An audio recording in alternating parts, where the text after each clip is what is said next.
Good evening. Newsplus begins right now on DSTV channel 294, right here on ZTN Prime. My name is Wadzanai Sansole, and it is my pleasure to give you the latest news headlines tonight.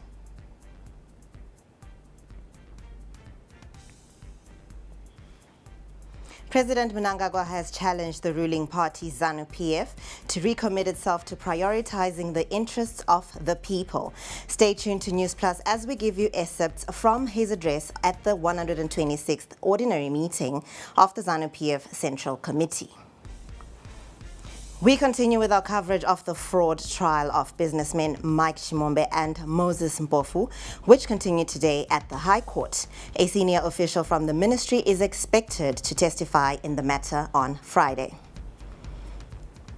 Newsplus looks at the shortage of public toilets in Harare's central business district and how this has forced some people to alleyways to relieve themselves. We take city officials to task over this emerging health hazard. And in sport, we bid farewell to Brian Banda, a beloved figure in the sport, who was laid to rest today at West Park Cemetery in Bulawayo. In our top story this evening, President Emmerson Mnangagwa has called on members of the ruling party ZANU-PF to recommit themselves to the broader objective of the party, which is to prioritize people's issues and never to be guided by the interests of individuals. President Mnangagwa also implored the party to boost community-oriented initiatives as a path to national development. He said this while addressing the 126th ordinary meeting of the ZANU-PF Central Committee at the ZANU-PF headquarters in Harare today. Our correspondent Tafaras Bochiwe has more.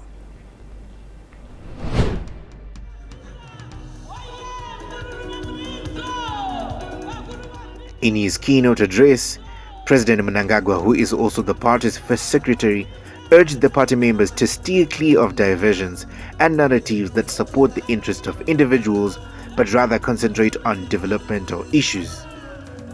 The president highlighted his recommendations to local authorities at a recent meeting in Bulawayo among issues that will benefit communities.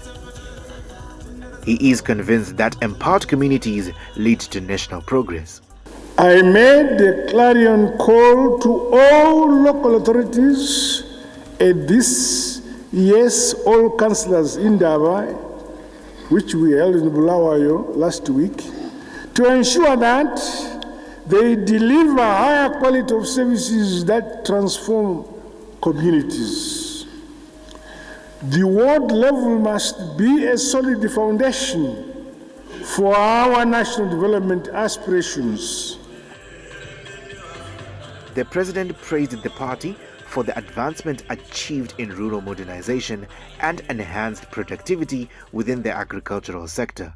The tobacco industry has exceeded last year's sales by at least 100 million kilograms, thanks to favorable rainfall patterns, timely access to inputs, and a proactive winter wheat initiative.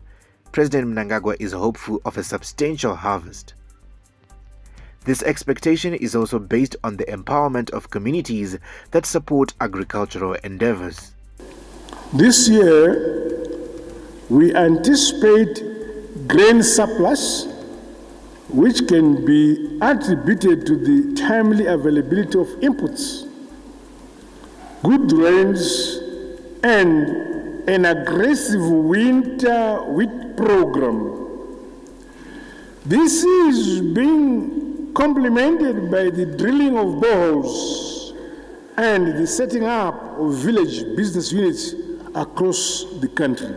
With the country set to celebrate its 50th independence in 2030, President Mnangagwa challenged the ZANU-PF party members to take a leaf from neighbors Mozambique, who celebrated their Golden Jubilee recently. President Mnangagwa, who attended the celebrations in Maputo, expressed his amusement at the detailed presentation of the Frelimo's party yearly accomplishments.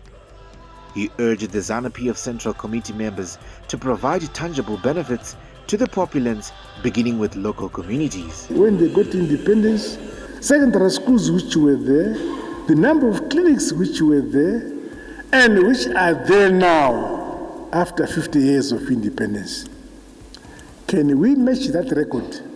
And then we are able to measure the progress we have achieved since we came to power by looking and comparing what was there with what is there now. The President's address to ZANU-PF Central Committee underscores the need for community-centric initiatives that foster national development. Now the crucial question remains, to what extent will they succeed in realizing their objectives? Tavares Bochiwe at ZANU-PF headquarters in Harare. And now on to a legal update. The Labour Court will on Friday, 4 July, welcome 6 new judges following a rigorous public selection process. Cleva Tsikwa, Rodin Mzes, Garudzozia Duma, Bianca Makwande, Moshen Jaravani and Evidence Gone will take their oaths of office at the Constitutional Court in Harare. The ceremony is expected to begin at 9:30 a.m. Now, their appointment follows a competitive interview process conducted by the Judicial Service Commission, which began with a pool of candidates shortlisted in April and final interviews held over 2 days on 27 and 28 May 2025 right here in Harare. The swearing-in ceremony for the new judges will be live streamed on ZTN Prime's Facebook and YouTube channels. Now, Zimbabwe is stepping up disaster preparedness and response mechanisms, with authorities revamping systems and adopting new technologies to build national resilience. This comes amid growing concerns over the frequency and impact of climate-related hazards. The Department of Civil Protection says it is modernizing its disaster risk management approach as Zimbabwe continues to face threats such as floods, cyclones, and droughts. Chief Director of the department, Nathan Ngomo, told ZTN on the sidelines of a disaster risk management workshop in Bulawayo that the review of the disaster risk management bill has been completed. Currently, we are also working on a disaster risk management strategy that takes care of all the sectors in this country. So I'm sure once it is approved by Cabinet, we will disseminate it to various sectors as we try to mainstream disaster risk reduction in all the sectors. Now, Nkomo also revealed that Zimbabwe is piloting an integrated disaster risk management system, which will enhance coordination and improve response times. Also developing an integrated disaster management system. I am happy to report that it is now at prototype level, and that the integrated disaster risk management system, it will cover the whole country. And for now, it will only look at 5 hazards, and you will then add more on that platform. Now, this workshop brought together representatives from various government departments, civil society and international agencies, including the Food and Agriculture Organization and the United Nations Office for the Coordination of Humanitarian Affairs. An officer from the United Nations Office for the Coordination of Humanitarian Affairs, Nyasha Mazango, emphasized the importance of integrating climate adaptation strategies into national and local disaster response frameworks. I urge us to take this reflection and learning event as an opportunity to deliberate and come up with realistic pathways and strategies that address the urgent need to cohesive efforts in building resilient food systems that can drive economic growth and lift entire communities out of recurrent hunger and poverty caused by natural disasters. Now onto a sanitation matter. In Harare's central business district, something as basic as using a toilet has become a luxury. With too few facilities and poor maintenance, many are left with no option but to relieve themselves in the open. Our correspondent Talent Gore walks us through the situation.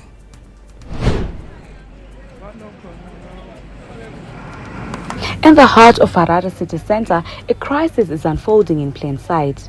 The state of public toilets in the capital is dire, with recent figures revealing a serious shortage. There are only 21 free public toilets and 5 paid toilets in the CBD, a ratio that is inadequate for the thousands of people who work, shop and travel through the area every day. To make the situation even worse, many of these toilets are either closed, lack running water, or are in a severe state of despair, forcing residents to seek alternatives in alleys and corners, posing a risk to their health and dignity. My public toilets mashoma. Koti mvura. Ezvinezvi matoilets acho ukada kuenda mutoilet unosvika uchibhadhariswa 50 cents $. Idambudziko rematoilets because mumwe munhu anenge asina mari yacho yekupinda mutoilet. Apa abatwa kuti azviitira azviiti. Antosarudza kuti mhanyo kana pakati wande obva mhanyo unoita weti. Dambudziko mberi ato kuvakadzi because mukadzi akwanisa kugara pese pese. Isu varume tiri nani unogona kuti zenda nemadziro but hazvitobude zvinhu zvakadaro zvokuti ungaenda unoti pese pese uri unorasa mvura. For the paid toilets, people have to part ways with 50 cents or $1 to relieve themselves depending on location. Kuti aende mumatoilets acho anenge akakiwa. Mvura hamuna mumatoilets macho. Kupinda kwacho kana kwachenawo vari kunzi $1 kugara pasi 50 cents kurasa mvura. Saka mumwe munhu anenge asina. Saka hatizivi tingakwanisa kubatsirika sei panhu pakadaro. The shortage is creating long queues, unsanitary conditions, and a rise in open defecation and urination around the city. With thousands passing through daily, the situation is increasingly becoming unbearable. Vari kutambudzika makuseni unotoona especially mabhazi anosvika pana pausiku unoona vakaita raini mumadziro umu munyasi mezvifenzi izvi vachiita madzimai unotozopedzera watarisa kurutivi uchifamba madzimai kuti uone mudzimai akagara pasi achiita hazvibudi. Saka unotopedzera watongotarisa kuti hapana zvaungamiti kuti ari kurasira mvura apa nekuti anenge akapreswa anenge abva kure zvakaita kunana muzarabani kupi kunana goko achiuya muno osvika anenge akapreswa obva atsvaga pekuzvibatsirira. In the meantime, residents have suggested mobile toilets as a temporary solution to bring relief. Zvikawanikwa kuti ngazviwe zvibatsire vanhu zvakatonaka zvekuti zvinhu izvozvo nekuti chikazara checheka kunoya vanoya vachichinja handiti maona manje ndonge vanhu vacho vachizozvikwanisa kuzozviita nekuti pane zvekuti zvinoya zvonzi ndandandapa zvopedza 2-3-4 days woona zvazarazve zvisina atakura. Asi zviri zvekuti chikatakurwa chikaoneka kuti chazara chotakurwa chienda choiswa chimwe zvinokwanisa kubatsira vanhu kuti vararame zvakanaka muarea. Harare City Council has acknowledged the challenges but claims the situation is under control. Yes, certainly we are going to build more toilets. I think we will float tenders. Others will build on our own. Then other toilets we have to do partnerships with the private sector. However, the council has not moved to address the issue of charging for toilet use, despite admitting that it is not allowed. Instead, the council is exploring public-private partnerships to fix the problem. No, there are two different types of toilets, public toilets and those where you can pay. Public toilets are those around ranks, bus ranks. Those you cannot pay, you have to go in for free. If there is anyone who is making the residents pay, then the residents are allowed to come and report to the city of Harare, then we'll take action. They are not allowed to make people pay for those. With only a handful of usable toilets within the city of Harare and residents still paying to access them, the city's sanitation crisis is far from over. Until urgent action is taken by the city fathers, the city's most vulnerable will continue to pay for the city's sanitation failures. For ZTN Prime, I am Talent Gore in Harare. Now, obviously, this dire situation cannot be ignored, so we are now joined live by the director of the Combined Harare Residents Association, Ruben Akili, to discuss this further and to address some of the concerns around this topic. Good evening, Ruben. Thank you for making time for us on Newsplus. Now, as residents, what is your reaction to the growing sanitation crisis in the city due to the lack of toilets, especially in the central business district?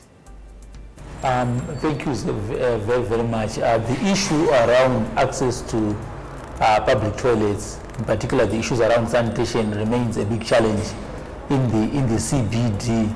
We actually see that because sanitation or access, the public toilets are also linked to the access of water. So we have seen in the CBD where most toilets are closed due to lack of water. At 4th Street, most cases the toilets are closed, the citing that there is no water, and I think all of us we are aware that the local authority, in particular the city of Harare, has been facing challenges in terms of water provision. Hence, the impact of water supply coverage is also impacted on sanitation. But again, we need to look at the public toilets themselves, the way they are. If you go to a woman's toilet, I always say this because it's a serious gender issue. If you go to a women's toilet, it can only accommodate 3 seats, most of them public toilets in the CBD. But when you get to the men's toilets, they've got a urinary that can accommodate even more than 20 persons per time, per each period of time. Hence, you actually see that even the designs of these toilets, they were not inclusive, to ensure that also women themselves, they can also be able to access public toilets. Practice of charging for toilet use actually impact the most vulnerable members of the society, Ruben. And as a recommendation, what alternatives could the city explore? Thank you so much. Like as I said, you actually see that the moment when we introduce pay toilets, we need also to understand that do we have sufficient toilets within where even also those vulnerable members of the society are catered for? Because generally, even if you go anywhere in the world, we also still have those, free public toilets, in as much as you might have pay toilets along the line. So again, the issue of public, especially the payments, the arbitrary way of coming up with the fees for toilets, it becomes also a challenge because over time, the local authorities, like last time, they increased the fees. So when the fees, like especially the pay toilets, when the fees are increased, some of the people who do not have money will not be able then to access toilets. Talk of school children. Think, for example, a child coming from Oreo or even Churchill High School passing through First Street, or even passing through African Youth Square or even 4th Street. They cannot be able then to access because they don't even have money. We talk of even the elderly. So again, it's very, very important that when such models are introduced, we need to ensure that we have got adequate, public or free public toilets that also which can also be able to cater for vulnerable groups. Now, Ruben, on to public-private partnerships in waste management. Do you think the same model can be adopted in resolving this sanitation crisis? To construct a toilet doesn't cost much, but again, it is an issue of priorities. So again, the priorities of our local authorities need also to be able to respond to the needs of the people. We cannot just say public-private partnerships in everything we begin to talk of public-private partnerships, because even when you look at some of the toilets which have been taken over by individuals, we can also say they are public-private partnerships. But again, they've also started to limit access to public toilets amongst the residents because now they become toilets, pay toilets. So again, these models are public-private partnerships. We also need to introspect to say who is going to benefit within these models. Are the people going to have access to the toilets? Is it not going also to limit, access to sanitary, to wash? Or are we not going to violate the right to sanitation for residents? So again, in our view, it might not be an issue of public-private partnerships. But again, what is very, very important is to say our local authorities need to make their priorities right. Thank you, Ruben, for shedding more light on this sanitation nightmare. Now, still to come on Newsplus, Avenues Clinic invests over $2 million into health upgrade. Win big in the EcoCash Chakachaya Ziawaku EcoCash promotion with over 200,000 winners. Earn at least 20 points when you cash in, send money, buy airtime or data, make payments, receive money from the diaspora, or receive your salary via EcoCash. And you could be in the running to win an all-expenses-paid trip to watch an AFCON match in Morocco, a holiday for two in Dubai, solar kits, cows, fridges, gas stoves, motorbikes, cash, airtime, and so much more. It's simple. Simply transact, earn points, and win in the Chakachaya Ziawaku EcoCash promotion. Dial *151# or use the EcoCash app now.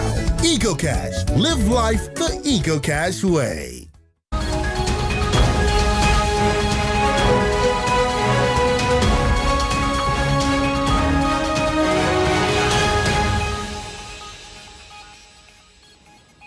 You're watching Newsplus and we're coming to you live from Harare.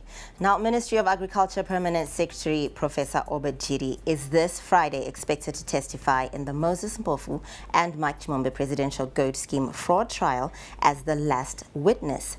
Professor Jiri was the chief director in the ministry when the accused persons were awarded this tender. And today, state witness Alba Nundurwa revealed that the accused only delivered 4,208 goats out of the 640,000 per agreement. Nundurwa, who was the Director of Livestock Control and Development, gave his evidence that he was only in charge of the concept of the tender document, which was supposed to deliver the goats. Mpofu's defense counsel cited that his client did not supply the goats after they failed to secure United States dollars from the formal market, forcing them to opt for the parallel market.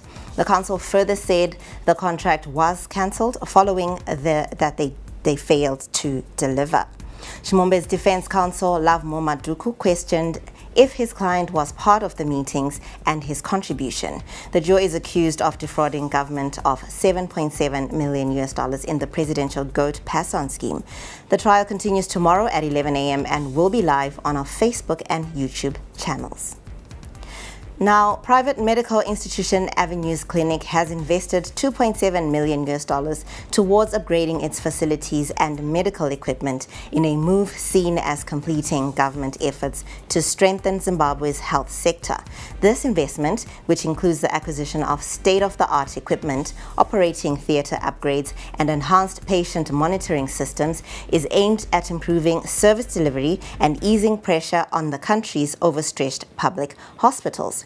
A holding company for Avenues Clinic Medical Investments Limited Chief Financial Officer Pedi Chugunduru said the move is part of a broader strategy to ensure patients receive world-class healthcare without leaving the country. We've refurbished our private ward, which will provide a unique offering to our patients who like privacy. We've also upgraded our pediatric units. All these efforts are meant to complement government investment in medical care. And as Avenues Clinic, we've also participated in collaboration with private public hospitals like the Banda to actually provide new procedures to the needy community. So the Avenues Clinic will continue to invest more across the entire also infrastructure, so that we are able to handle a growing number of patients requiring advanced care. This will also make sure that we substitute any medical cases that are being transferred to India, to South Africa and other destinations. Now, the Avenues Clinic has been collaborating with public health institutions like the Parirenyatwa Group of Hospitals to enhance Zimbabwe's healthcare. The goal is to invest more in the health facility infrastructure. This will enable the clinic to handle a growing number of patients requiring advanced care. Avenues Clinic General Manager Subusiswe Ndlovu says the revamping of the hospital is still ongoing. The investment value, I would say it's an ongoing process.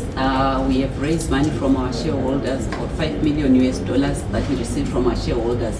To date, we have spent $2 million of this amount, 1.2 purchasing various clinical equipment that we need for our operations, and the other 800,000 has been going through different things, like for instance, this ward was refurbished partly from that.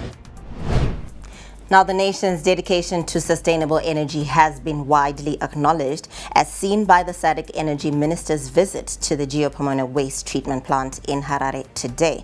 SADC Executive Secretary Elias Magosi believes this creative and sustainable waste management project should be replicated by all the member states. This plant solves environmental and energy issues by efficiently managing solid and hazardous garbage and turning trash into energy. And it's not only now going to provide employment for people here, it's also going to, when ultimately everything works, it generates energy back into the grid. So, as they say, from waste to energy. So this, as we brought in ministers from our region, is for them to appreciate this facility. And we believe that this facility can actually be replicated in many other member states, many other countries, not only here in Zimbabwe. it helps actually to clean our environments, as I said. So Harare, we expect Harare to be clean, and we expect other cities, if they come here, especially your municipalities in the region, should come here and learn. I think when we were here in August, Their Excellencies also came here and visited. So I want to believe that many people now have gotten sight of this. They have to use it. They have to now make follow-up actions in their respective countries. Now, this waste management site is expected to contribute to Zimbabwe's clean power grid upon full operationalization. These strides come at a time the Southern African Power Pool is advocating for the region to intensify use of clean energy. I'm very impressed in terms of this facility. A lot of countries, both in Africa and abroad, such as Mexico, are struggling with their waste management, landfills. So this project, though it's not complete yet, we can already see where it's going. Right now, you see that there's waste, but you can't even smell the waste. Where I come from, there's some dump sites where you can actually smell the waste, and we are grappling with trying to do the same facility. So I'm really very impressed because I'm the Minister of Energy in Lesotho, and one of the things we want to do is to do a similar project of waste to energy. But because Lesotho is a small country, obviously we might even have to import some of the waste from South Africa to make the projects viable. The Southern African Development Community, SADC, through the Program for Improving Fisheries Governance and Blue Economy Trade Corridors in the region, has handed over a refrigerated truck to the Zimbabwe Fish Producers Association as part of efforts to reduce post-harvest losses. And SADC countries including Madagascar, Malawi, Mozambique, Tanzania, Zambia and Zimbabwe were competitively selected for the award of the refrigerated trucks. Speaking during the handover ceremony in Harare today, SADC Deputy Secretary for Regional Integration, Angel Makombo Ntumba, said the aim of the project is to empower farmers and improve the quality of fish being distributed in the region. This is one of the projects we proposed to the African Development Bank. We said, can we help in this area? So this is one of the aspects of what we call the Poor Fish Blue project. And then we looked around. As you know, there are 16 SADC member states. Our goal is to help all of the 16, but we should start with what countries? So that's why we came to the idea of selecting a few countries at the beginning, so 7 of them, and Zimbabwe is one of them, because we, from our experience, see that Zimbabwe it's a very good destination to the implementation of such projects. Now, the Permanent Secretary in the Ministry of Fisheries, Professor Obejiri, hailed the efforts by the SADC Secretariat, saying this initiative will go a long way in addressing the marketing needs of fish farmers. Professor Jiri highlighted that the ministry is working on improving the fish yields from 20,000 metric tons to 60,000 metric tons a year. He also said government has made great strides in improving the fishing sector, which has seen the establishment of fish ponds in a number of villages in the country. The marketing issues. So the coming of this track being handed over to the Zimbabwe Fish Producers Association is a huge boost, particularly addressing the marketing issues where farmers would find it difficult to transport and keep fish for the market. So now with a track like this, it means that our fish farmers are now able to use this cold chain, be able to keep their fish for quite some time as they wait and as they look for better markets. And this is really critical. So much appreciated. And as we continue to work on the blue economy with SADC and other partners, the African Development Bank, we really appreciate. We want to move our fish sector from producing a mere 20,000 metric tons a year to the requirement of 60,000 metric tons per year. When Newsplus returns, we take a look at stories from the world around us.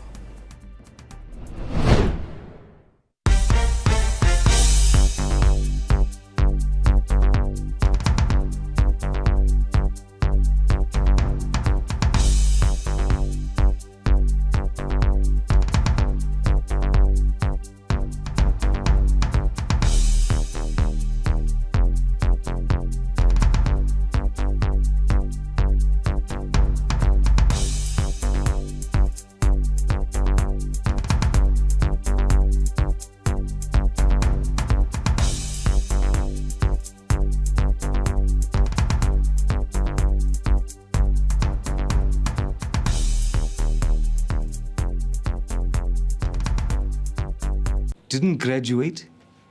I guess I blew it.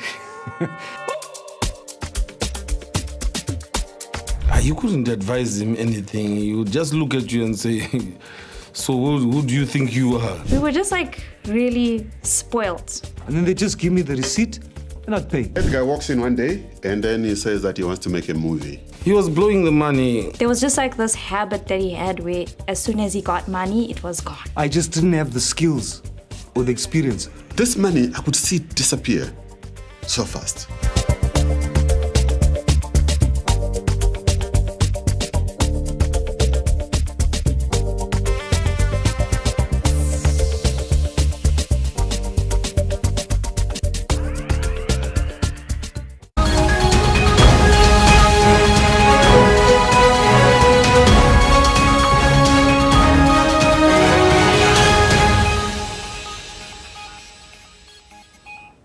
Thank you for staying tuned to Newsplus this evening. We now move on to global stories. South Africa's former Deputy President David Mabuza has died. ANC Secretary General Fikile Mbalula confirmed the death on his X account this afternoon and described Mabuza as a great leader who dedicated his life to serving the people. Mbalula extended his condolences to Mabuza's family, friends, party members, and all South Africans on behalf of the ANC. Mabuza, who would have turned 65 on August 25, served as deputy president from 2018 to 2023 and was a key figure in both national and provincial politics. And still in South Africa, Western Cape residents have been warned to brace for days of disruptive rain and potential flooding on top of an already saturated province until the end of the weekend. The Provincial Disaster Management Centre was briefed by the SA Weather Service about the impact of the inclement weather. The forecasted rainfall may lead to flooding, mudslides, rockfalls, and falling trees, while the expected strong winds and wave action may cause hazardous conditions along the coast. The Department of Water and Sanitation said recent rain had increased dam levels from 60% full to 67%. Still on our foreign stories, a decades-long initiative in Algeria has been evolving from a government program to a national movement to combat desertification and protect ecosystems, especially as climate change challenges increase. Now, the Green Dam project was established in the 1970s to plant millions of trees to stop desertification, specifically to prevent the northward advancement of the Sahara Desert. At the edge of the vast Sahara, Algerian farmer Alaoui Moumen surveys what remains of his family's fields. They've lived there for generations, watching as the desert creeps ever closer each year, swallowing everything in its path. Sand encroachment and desertification are a major problem we face in Algeria, especially in the areas bordering the Sahara. Sometimes we lose all our crop and even the roads leading to them due to this phenomenon. I believe that combating sand encroachment with a green dam, which is supervised by the Algerian state, is important but not sufficient. There are multiple methods and effective technologies that can help halt sand encroachment and desertification, and many countries around the world, such as China, have relied on them and succeeded. We must combine efforts to stop this. And on the front lines, Algerian President Abdelmadjid Tebboune has planted his own tree saplings and pushed for the introduction of advanced monitoring systems. They now combine satellite data with ground sensors to track the progress of each sapling, a technological leap from the project's beginning. I believe the problem is not a large-scale afforestation campaign, but rather a permanent, continuous and scientific policy that balances all factors that can contribute to preserving the vegetation cover from sand encroachment. Among these factors is unplanned livestock grazing, for example, which is itself is a major problem today, as pastures are in a state of extreme deterioration. But some say... Now, a Ugandan military spokesperson, Felix Kulagiye, has said a Ugandan military helicopter deployed with the African Union peacekeeping mission in Somalia crashed at Mogadishu airport on Wednesday. 3 of the helicopter's 8 occupants survived this incident, though the fate of the other 5 people remains unknown. The African Union Support and Stabilization Mission in Somalia said in a statement that search and rescue operations are underway to retrieve the remaining crew and passengers. This helicopter crash landed at Mogadishu's international airport just before touching down, and there was a fire at the crash site which emergency responders were trying to extinguish. Now, Germany experienced its hottest day of the summer, with temperatures reaching 40 degrees Celsius in parts of the west and south, and the National Weather Service issued a nationwide heat alert. In major cities across Germany, temperatures surpassed 30 degrees Celsius. A high-level forecast fire alert remains in effect nationwide. Some public facilities offer free spaces for cooling, while some zoos were closed to the public due to the extreme heat. Meanwhile, demand for fans, air conditioners, and temperature control devices has surged. Health authorities have urged the public to pay attention to health risks due to high temperatures and called on medical institutions to prepare for such extreme weather. And still on our foreign stories, elsewhere, authorities in Rome, Italy have rolled out multiple measures, including setting up first aid stations and improving access to public drinking points to help residents and visitors cope with scorching heat that has pushed temperatures close to 40 degrees Celsius. Despite the heat wave, many scenic spots in Rome remain popular destinations for tourists from all over the world. The Italian National Tourist Board predicted that Italy will remain its status as one of the world's top summer travel destinations in 2025, with over 18 million international air arrivals predicted, an 18% year-on-year increase. Meanwhile, spokesperson for the World Meteorological Organization of the United Nations, Claire Nullis, has said Europe will endure extreme heat waves more frequently than before. The blistering early summer heat wave has brought life-threatening temperatures and is a worrying sign of things still to come. She also said dangerously warm conditions are becoming more frequent, more intense, because of human-induced climate change caused by burning fossil fuels. The nighttime minimum temperatures and daytime maximum temperatures broke monthly station records for June in parts of Western and Southern and Southwestern Europe. The frequency and intensity of extreme heat events is increasing in Europe, and by 2050, about half the European population may be exposed to high or very high risk of heat stress during summer. Up next is business.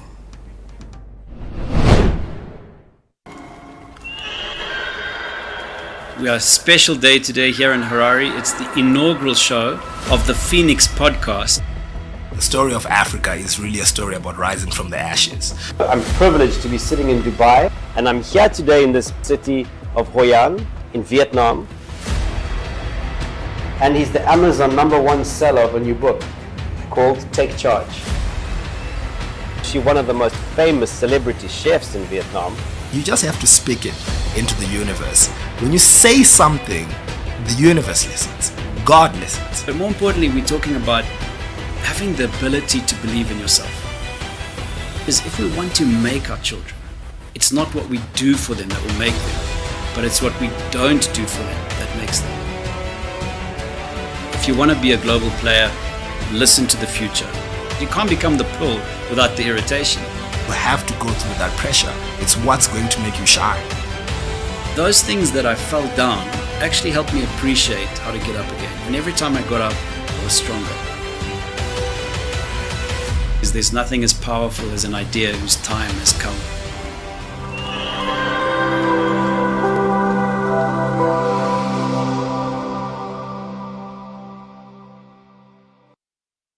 Catch exclusive interviews every weekday for candid, exciting and thought-provoking conversations with your host, Erika Ndoro. We talk about arts, we can talk about sports, we can even talk about politics, and sometimes we venture into a nice guitaristic play.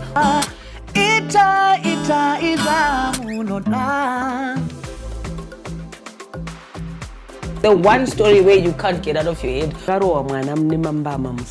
Wakatarisa munhu so Erika like where you are sitting. Ndozongokona bata face so pasina munhu. Wakasiya music yako yo Afro chakuti ndo music manje no Zimbabwe. And I'm sure they're still saying the same thing now. Yeah, so Shona kana kuti Chindevere kana mumwe mutaure muno muZimbabwe ndiwe iwewe. Ndiwo rupawo rwako. Ndicho chidadiso chako. Catch me, Erika Ndoro, right here on ZTN Prime every single Monday at 7 p.m. whilst we get exclusive.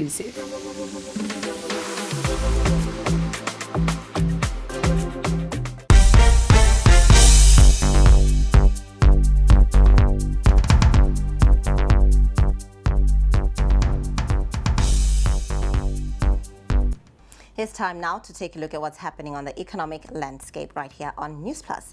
Zimbabwe's Insurance and Pensions Commission, IPAZ, has launched a multi-stakeholder consultative process aimed at crafting a new regulatory framework for the country's insurance and pensions industry.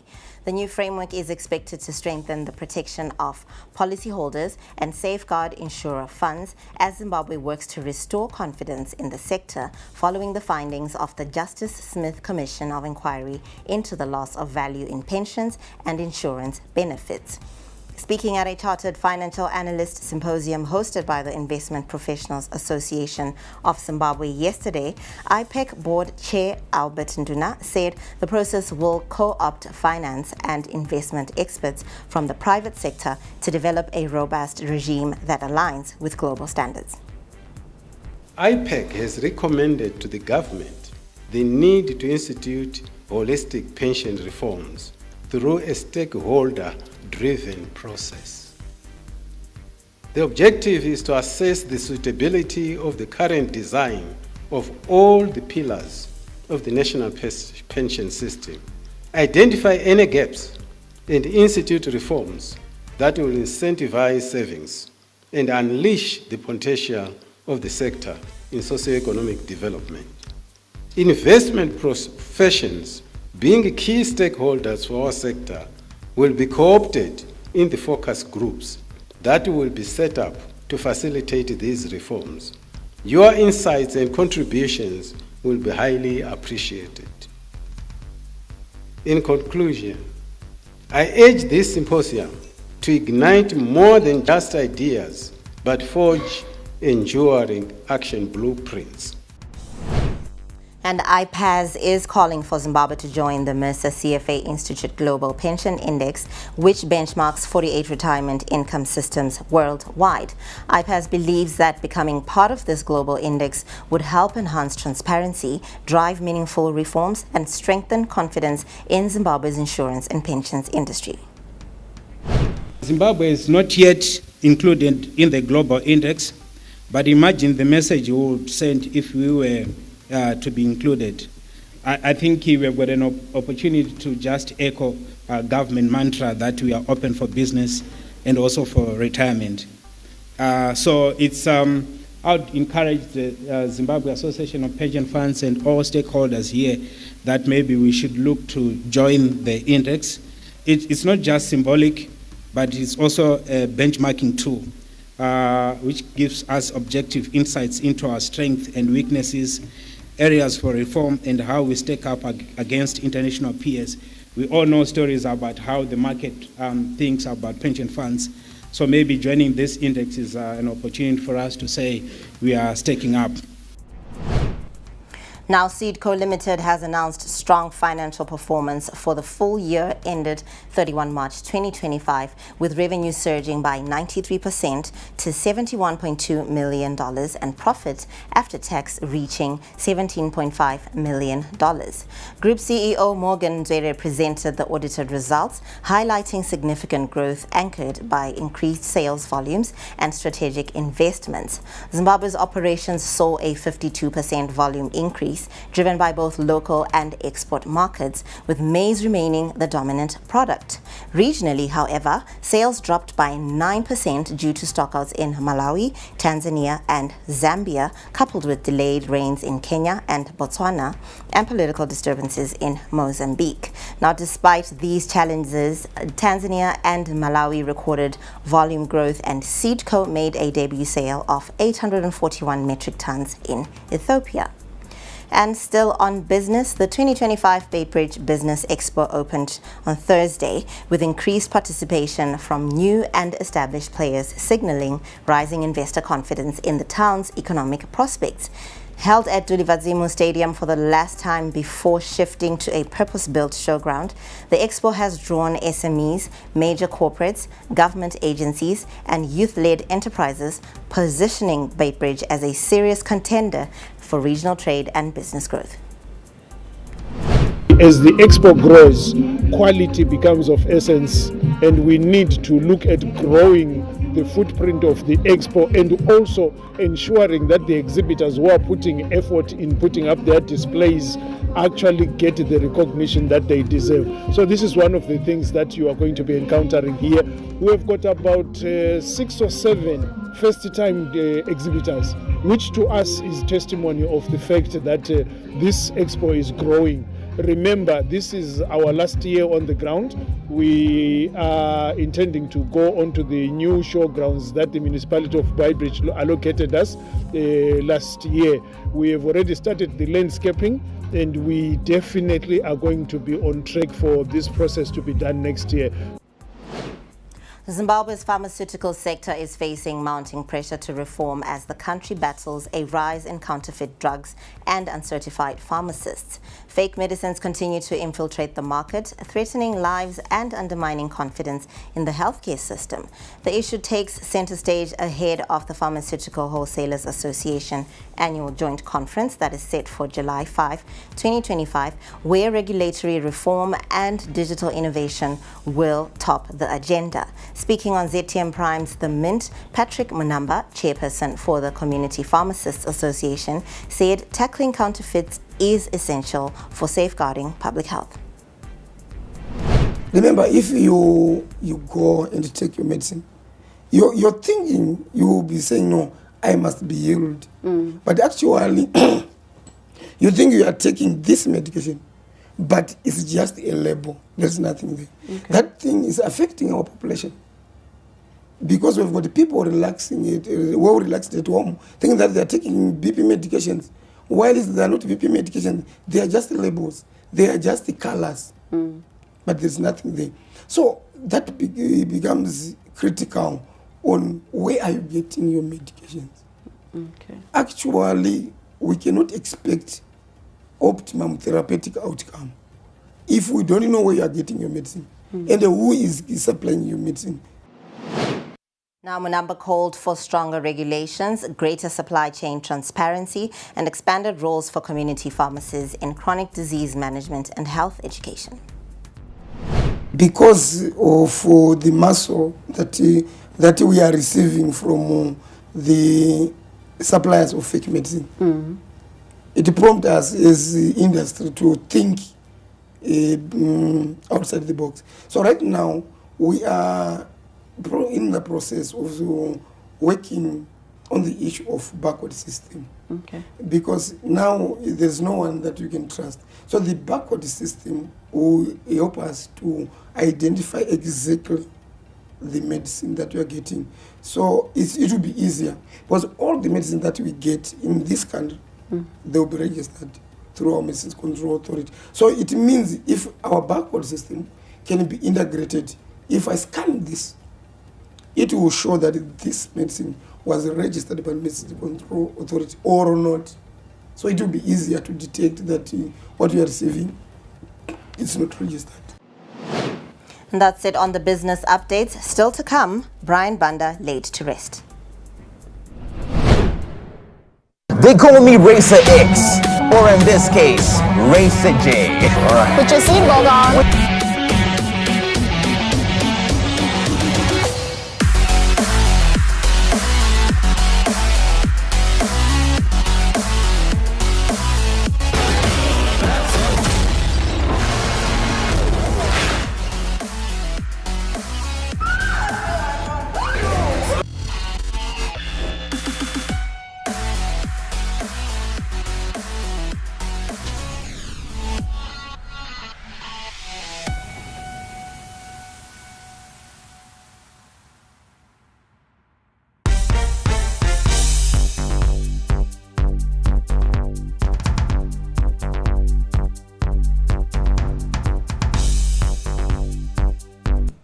We now take a look at what's happening in the world of sport. Now, the football community in Zimbabwe came together in large numbers to bid farewell to Brian Banda, a beloved figure in the sport who was laid to rest today at West Park Cemetery. Banda, who was 29 years of age, who perished in a road accident on Sunday, saw hundreds gather at the cemetery as well as amphitheater, where the funeral service was conducted before his burial. With emotional tributes pouring in from former teammates, coaches, supporters and officials, it showed the respect Banda had earned. The turnout was a testament of the mark Banda had left on the game and those around him. At the funeral, mourners dressed in club colors stood shoulder to shoulder, united in grief and respect. Key figures in attendance were ZIFA President Ngobile Makwizi, his deputy Kenny Ndebele, acting PSL CEO Rodo Tabe, Football Union of Zimbabwe President Desmond Maringwa, amongst officials and football players from various clubs in the country. And then moving on, Simba Bora head coach Joe Lupahla is wary of the threat that ZPC Kariba pose ahead of their encounter at Wadzanai this weekend. The side goes into the encounter without the services of 3 players, but the coach is optimistic they will get a positive result. We get more in the following report. Simba Bora will be hoping to continue their winning form as they welcome trickers at PC Kariba to Wadzanai this weekend. Ahead of the encounter, Simba Bora head coach Joel Lupahla believes their opponents will try to make life difficult for them, but is confident that his judges will give their fans something to smile about. They don't give away points that easily. It's not a team that will lose 3-4 games in a row. I was shocked when they lost 4-0 away to FC Platinum, because they don't give goals so easily.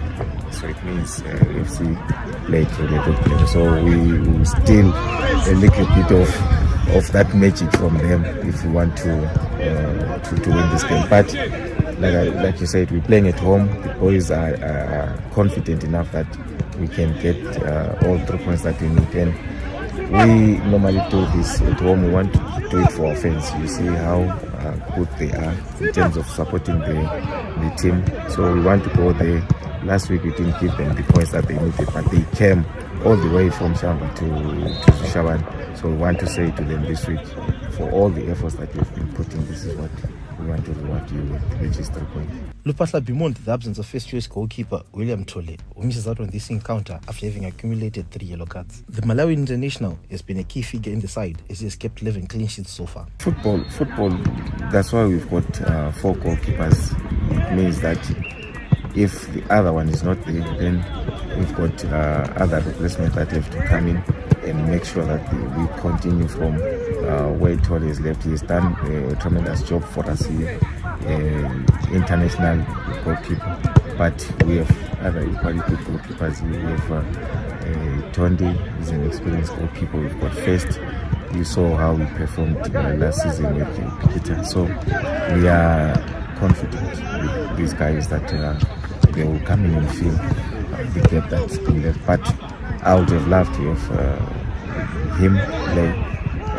Unfortunately, it's 3 yellow cards now. There's nothing that we can do. But we will try and make sure that whoever plays, we give him the same power that we give him the goalkeeper in terms of how we defend. Holders Simba Bora are enjoying a purple patch as they are unbeaten in their last 7 games. The side is yet to test defeat on home soil in their previous 9 games and will be hoping to make it 10 games unbeaten at Wadzanai. Simba Bora's depth will be tested at Wadzanai on Saturday when they face ZPC Kariba while missing key players Ishane Sumauchi and William Tole, who are suspended. The reigning champions, who are second on the log with 36 points, one behind log leaders Moors, must beat ZPC Kariba to keep their title challenge on track. Mauchi and Tole were suspended after accumulating 3 yellow cards. And looking at other teams now, struggling Dynamos will miss the services of Abo Gwatizo when they face Herentals at Rufaro. Now, Chicken Inn will have to do without Itai Mabunu when they face Yada at Luveve on Saturday. Yada, on the other hand, will also be missing Sani Kevin Mewali. Talent Chamboko will miss Ngezi Platinum's away fixture against Green Fuel at Green Arena. Lawrence Masbera is also suspended for Manika Diamonds and will miss the FC Platinum showdown.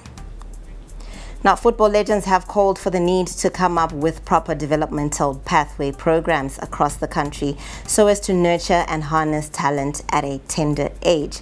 Former footballer Stanford Mtizwa, who is currently attached with Mbare-housed Jadel Football Academy, believes there is need to invest a lot in young players as they carry the hopes of the nation. We always say it's good to catch them at this age, because if they can pick up what we and respond to whatever we teach them, come 2030, 2034, they will be so good that they can even fit into national teams or other Premier League teams. Grassroots football is good because we, during our time, we also started this at the youth clubs, which are no longer there these days, but they are these academies now. They are playing that role. So we are trying very much to make sure that these youngsters, they get everything from the very basics. Former Dynamos striker Garikai Mukangairwa, who is now the head coach of Jadal Academy, believes there is need to impart knowledge to the future generations, and academies should also rope in yesteryear players. Plastike was a good midfielder, and striker. Coach teacher was a good goalkeeper. Saka, if we mix the technical department with the knowledge we have, I think the youngsters are getting a good learning. If they listen and listen careful, these kids are not able to see what we did, like in Europe. But with the knowledge we are giving them, I think it will help them in the near future. Not them only. As we play other teams, I can see when we play, they are adopting as well. And in Zimbabwe, you can see now most former players are now going into coaching, and I'm happy about it. But as former players, it's not only about I played. We have to go through the ropes as well. Get the necessary. That's a wrap on Newsplus this Thursday evening. Thank you very much for watching. Have a good night. I'm Wadzanai Sansole.